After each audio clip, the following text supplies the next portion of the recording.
Everybody, this is Jeff Veale, the business guru, coming to you once again from downtown Manila. And I've got a very interesting guest today from my home country, all the way back in Australia. And his name is Mark McPherson. And Mark's been helping business owners and managers, employees at all levels, all organisations, master tough conversations. He's been doing this for a long, long time. As a brief description of Mark, he's a no bullshit sort of a guy. He's got more than 50 years experience and he's proud of it. He's been a team member, a team leader, a manager of managers. He's done it all, this man. You know, I could go on forever about him. A tourist guide, science teacher, lecturer, health and education, and more. So we've got a bit more down here. Senior health promotion officer, manager of professional development for New South Wales Health, team leader for the drugs program. Anyway, all these things. These days, Mark concentrates on helping business owners and managers and employees at all levels, all organisations, master tough conversations, deal with difficult people, and create workplaces where people can work together in harmony. Isn't that what you want to do, guys? You want to go to work and be happy, right? Mark has lots of formal, he's like the alphabet here. He's got formal qualifications in science, health, education, and psychology. And like I say, he's got that many letters. He's got more than the alphabet's got. Key achievements, too many. This is not 15 hours of fame. It's only 15 minutes of fame, Mark. So that's Fair enough. His personal motto, like mine, is never, never give up. So, Mark, welcome to the stage, my friend. How's everything? Oh, thank you very much. Thank you for having me. No, you're most welcome. Let's get the show underway. Tell us about your journey. What inspired you to pursue your career path? Where did it begin all those years ago? Oh, wow. Look, I guess these things always go back to when you're a child, but let's move forward from that. I learned some things when I was a telegram boy too, which was I've never forgotten. Some people won't even know what a telegram is, let alone a telegram boy. But look, I took over a team one time, and I was good at my job, like most people, and I'm at this level, and they asked me to take over a team. Well, I applied to, and I took over a team, and it was 18 people, Jeff, and they were all terrific, except they really weren't working to the strategic plan. They'd gone through a rough time and been let loose a little bit, let go. But out of 18, but two of them were really a trouble for me. I'll just cut to the chase and say that it took me a long time to. I should have the conversation with these people about their performance and their rudeness and all that sort of stuff. On the other hand, they've been through a tough time. I've only been here 2 weeks. I shouldn't. I see this all the time with the people I help. Should I? I don't want to be too tough. I don't want to be too weak. What will I do? So look, to be very brief, I struggled with this, and I think my wife had enough of me coming home and her saying, "How's work?" Oh, let me tell you about these two people I've got. The car windscreen knew an awful lot. I told it stuff on the way home. Yeah. But look, I eventually turned things around, but this was not pleasant. I actually thought at one stage, why on earth have I taken on this job? Yes. It got me down, but I eventually got on top of it. But getting to your question, what happened was those above me thought, wow, Mark, you've handled this really well. They didn't seem to know the stress that I'd had. I mean, I didn't want to go to work some days because I was going to have to meet such and such. Wow. And they thought, look, you should run some courses on how to get the best out of teams, how to have these conversations, how to get difficult people working together as a team. We'd like you to run some courses. And I thought, gee, no, I just want to sit back on rest on my laurels. And I've just done 18 months of hard labour. And so I didn't know what to do, and I read books. I've got books up behind me on shelves and stuff. Yeah. I read so much stuff. And went to so many workshops, Jeff, and they just did not cut it. I thought, have these people ever been in a real workplace? Yeah, common sense. Called common sense. I wanted something that I wanted to deliver stuff which was realistic, and I wanted people to go out of that room with skills they could use right there and then. Yes. The next day. So that's why I went around creating my own stuff. Pretty cool. Stuff which I know works because I've used it. What's been the most challenging aspect of your work, Mark, and how have you overcome that over the years? Challenge. Look, I'm going to say, I think like all of us, everyone's probably says, getting clients, marketing, all this sort of stuff. I don't know what they say, but I'm going to say something else. My biggest challenge is dealing with people somewhat in my line of work, but not necessarily, who say things which just aren't true or isn't good advice. I see it all the time. I see advice and I go, if you said that to someone in a pub, sorry, there'd be a fight on. If you said that to someone, I tell you what, the union would be down on you like a ton of bricks. So that's a little bit different, perhaps a bit out there from what people might usually say. I have the same trouble about getting clients and all this sort of stuff, and how to price my products and services appropriately. We all have that, but for me, one of the biggest is even just on LinkedIn, Jeff. People say things and I go, that's not actually true, or that's not quite right, or and that's the biggest trouble with me. Like, you want to step in and say, well, in actual, but you don't want to, because is that impolite? Yeah, but you got a good bullshit detector, Mark. I'll say that about you. You're very good. Tell us the important moment in your career that pretty much changed the direction. You chopped around over the years and did many different things, all related to people, of course, but you chopped around a bit. So what's been the most important moment in your career that changed your direction? Where was the aha moment? Wow. Well, my big aha moment is back in that story I was telling you, when I realized I had to create stuff myself. The biggest aha moment, here it is. I was delivering some material once to up-and-coming leaders, new managers, leaders of an organisation, and a woman said to me, could I use this with my teenage daughter? Oh, yeah. I said, yes, you could. And that moment, I suddenly realised I have something bigger here than just for you at work. Corporate, this is life. These same techniques.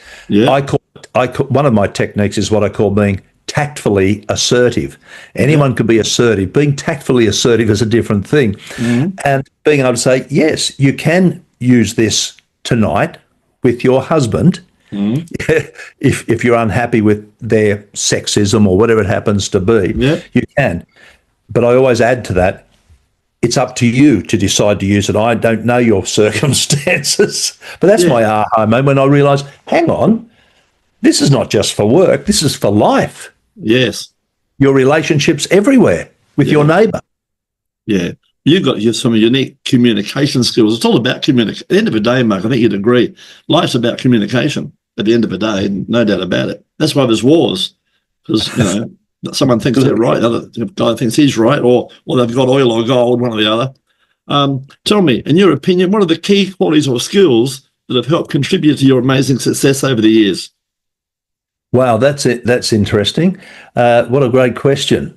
I wish I'd had that in advance. I would have thought of a clever answer for you. You did have it in advance, but you didn't. Yeah, I know, but I was for the benefit of the audience. Yeah.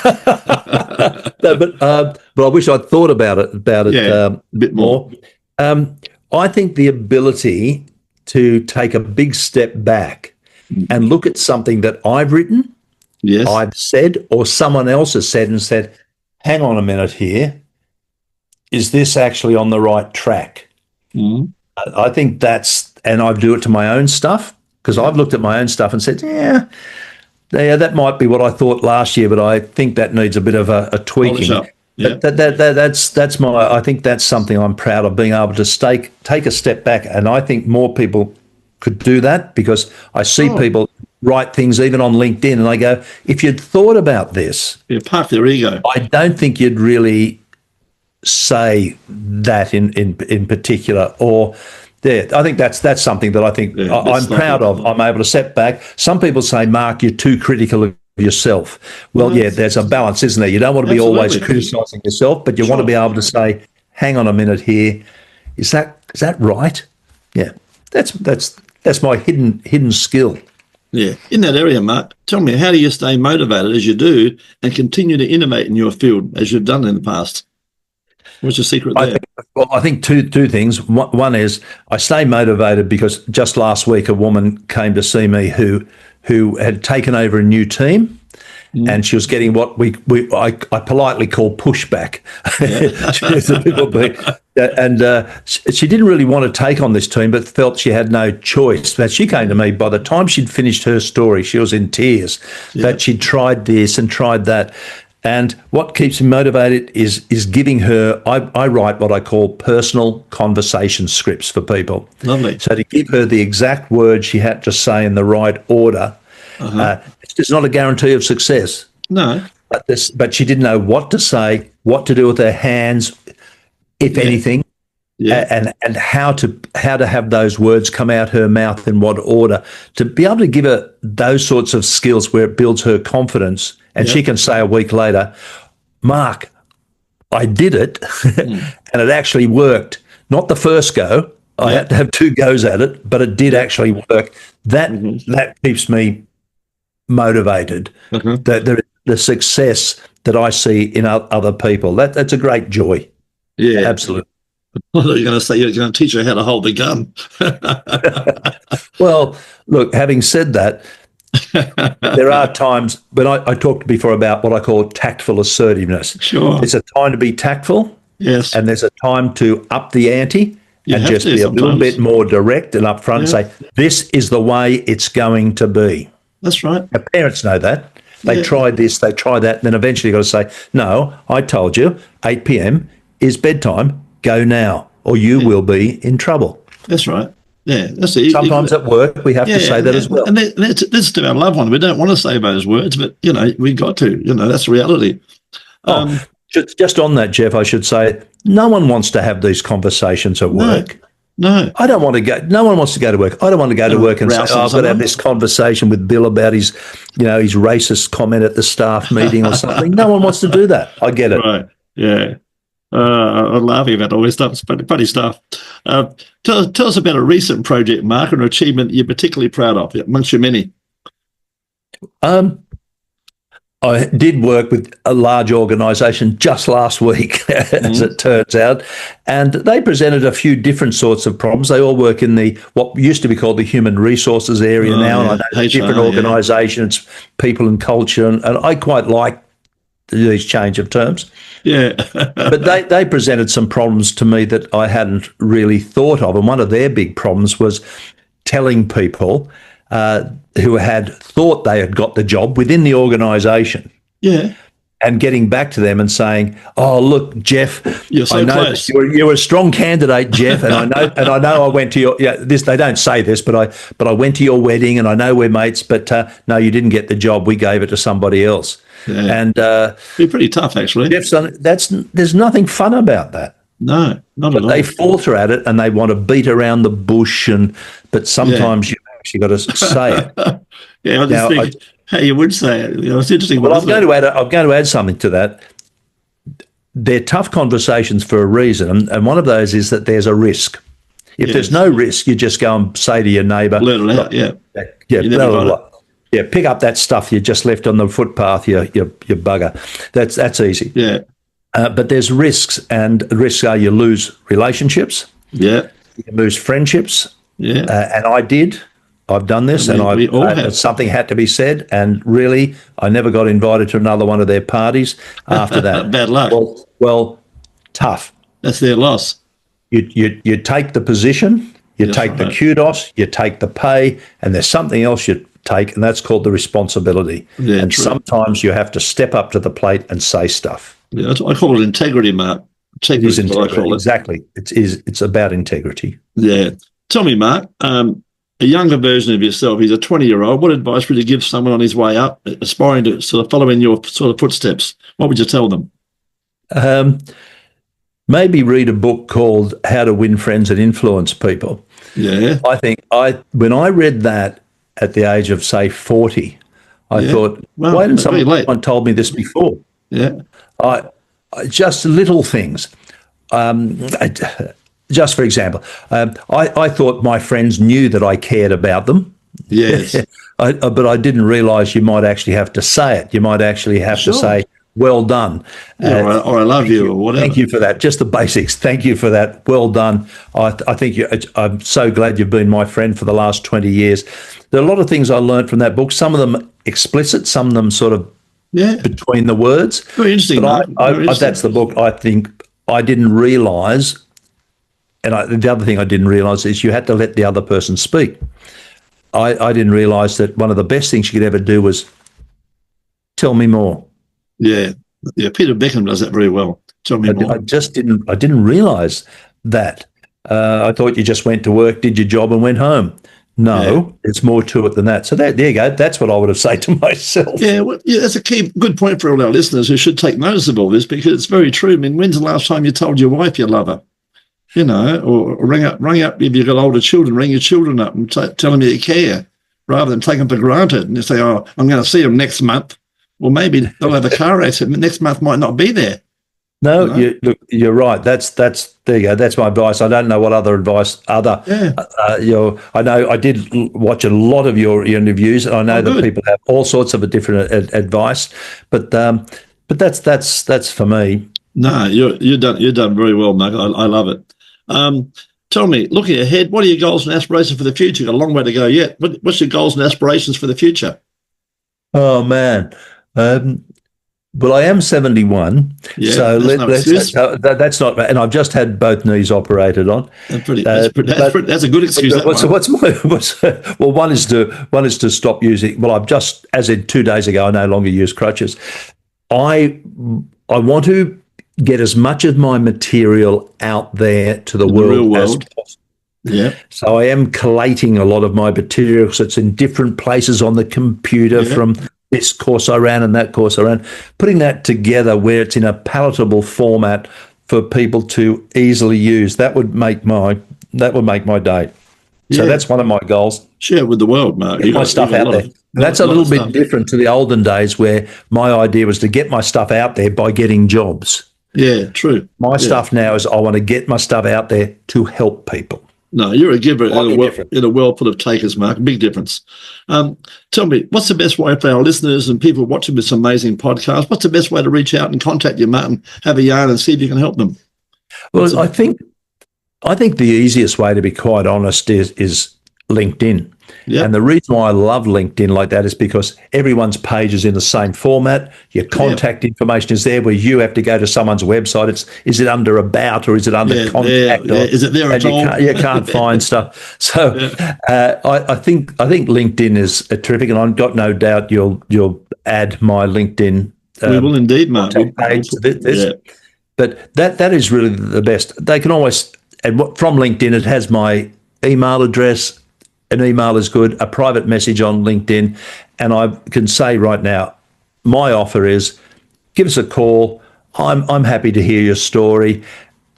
If I can give you some advice or information, I'm more than happy to do that. I'm no obligation. And I've met a lot of people, Jeff, who take this offer up because they just want to get something off their chest. Yeah, nice. And I'm happy to listen to it.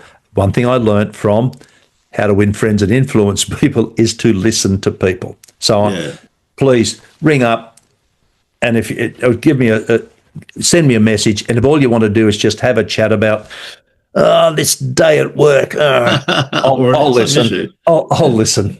Yeah, man, this guy's got over 50 years experience, guys. He's got a wealth of knowledge, and there's the offer there for you guys. So take it up. Some of the smartest people in the work, you can reach some guys. You know, you think they're unapproachable. They're very approachable. Look, if I was 50, I might be hunting for work more. That's a different story. Correct. I'm at a stage in my life now where I want to give back to the world, which has given me so much. Yeah.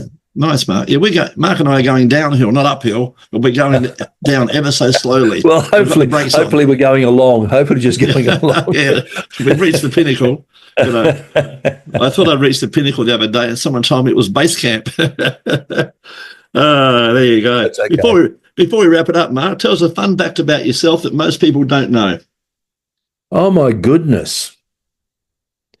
Well, I don't know if it's a fun fact, but many people don't realise who see me on Zoom or YouTube that I'm 195 centimetres, which means that's just over 6'6". Wow, so here's a fun fact. I'm really tall. Yeah, you're a big boy. You're a big boy. I'm 6'3". You're towering over me. Yeah, I didn't know that at all. Interesting. Thank you very much for being on the show today, Mark. You've been an awesome pleasure. It's fun. It's been fun. You've made it very easy. I appreciate that. And guys, if you want your 15 minutes of fame, you've all got a story to tell. So come on and give your 15 minutes of fame. Think about it this way, guys. A TV commercial is going to set you back about 30 grand in your state, and they're going to go and have a beer, make a burger, go to the loo, whatever, probably miss most of it. 10 radio spots are going to set you back 3 to 5 grand, and Singo will love that. He'll take your money, but they'll play them at 1 or 2 o'clock in the morning when no one's around. Come on, 15 minutes of fame, and just like Mark, we'll put you across Reddit, Quora, Snapchat, LinkedIn particularly, Facebook, our Facebook group with 6,000 business people, and of course YouTube, with all your links so that people can reach out to you very, very easily. It's an ideal way to get found, guys, and become famous. So do you want your 15 minutes of fame? And we put you in front of hundreds of potential clients. Please come on the show just like Mark's done. Thanks for being on the show today, Mark. You've been an awesome guest, my friend. Thank you.